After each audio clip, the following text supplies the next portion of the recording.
साताऱ्यामध्ये सभा सुरू असतानाच मनोज जरांगे यांची तब्येत खालावली। सततच्या दौऱ्यामुळे जरांगेंना अशक्तपणा, डॉक्टरांकडून जरांगेंना 24 तास विश्रांती घेण्याचा सल्ला।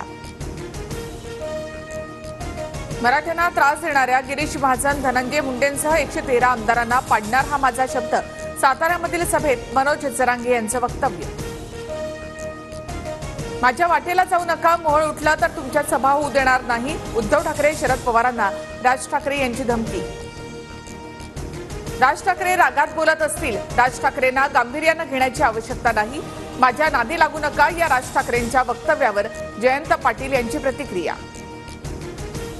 मनोज जरांगे यांच्या आडून उद्धव ठाकरे आणि शरद पवारांचं विधानसभेचं राजकारण सुरू, राज ठाकरेंचा आरोप। भाजपचं ऐकून मराठ्यांच्या विरोधात षडयंत्र रचतायत राज ठाकरे आणि फडणवीसांना, यावेळी मराठ्यांची ताकद कळेल, जरांगेंचा इशारा। दुसऱ्या जातीबाबत द्वेष निर्माण करण्याचं काम पवारांनी केलं, निवडणुकीआधी दंगली घडवण्याचे पवारांचे प्रयत्न, राज ठाकरेंचा गंभीर आरोप। साधनं नीट वापरली तर राज्यामध्ये आरक्षणाची गरज नाही, मात्र आरक्षण द्यायचं असेल तर आर्थिक निकषावर द्या, राज ठाकरेंकडून भूमिका स्पष्ट। संजय राऊत शरद पवारांची सोंगटी आणि करवली, पवारांच्या उंबरठ्यावर बसून आयुष्य झिजवणार, राज ठाकरेंचा संजय राऊतांवर हल्लाबोल। राज ठाकरेंच्या गाडीसमोर झालेल्या आंदोलनाशी पक्षाचा संबंध नाही, आंदोलनामध्ये पक्षाचे कार्यकर्ते असतील पण ती पक्षाची भूमिका नाही। बीडमध्ये काल झालेल्या आंदोलनावर संजय राऊतांचं स्पष्टीकरण। विदर्भ दौऱ्यामध्ये कशी विघ्न आणतात पाहू, त्यांची विघ्न त्यांच्याच गळ्यामध्ये घालणार, माझी पोरं गाल लाल करतील तेव्हा कळेल, राज ठाकरे यांचा इशारा। कोणत्याही नेत्याला अडवू नका, जाब विचारायचा असेल तेव्हा मुंबईत जाऊन गचांडी धरून विचारू, राज ठाकरेंवरील प्रश्नावरून मनोज जरांगे यांचं उत्तर।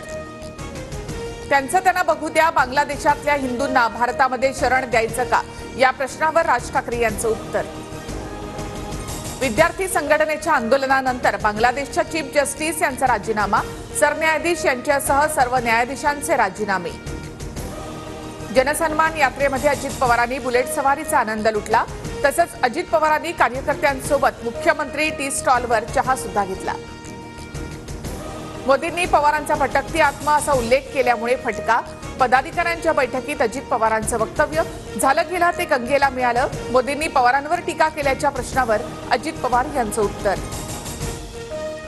अजित पवारांना सोबत घेणं प्रयोग होता, मात्र अपेक्षित फायदा मिळाला नाही, संघाच्या आक्षेपानंतर बैठकीमध्ये फडणवीसांचं उत्तर, तर बऱ्याचदा आम्ही काही बोललो नाही तरी आमच्या तोंडी घातलं जातं, अजित पवारांची प्रतिक्रिया।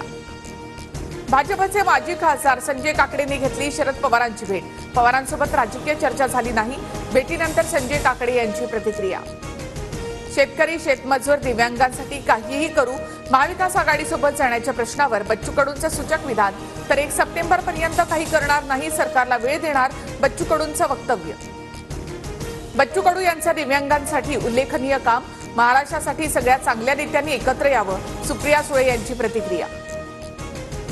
पंतप्रधान नरेंद्र मोदींकडून वायनाडमधील पूरग्रस्त भागाची पाहणी, मोदींकडून वायनाडमधील भूस्खलनग्रस्त भागाचे हवाई सर्वेक्षण। विनेश फोगाटच्या याचिकेवर रात्री 9:30 वाजता फैसला येणार, सीएस कोर्ट संध्याकाळी निकाल देणार, संयुक्त रौप्य पदक देण्याची विनेश फोगाटची मागणी।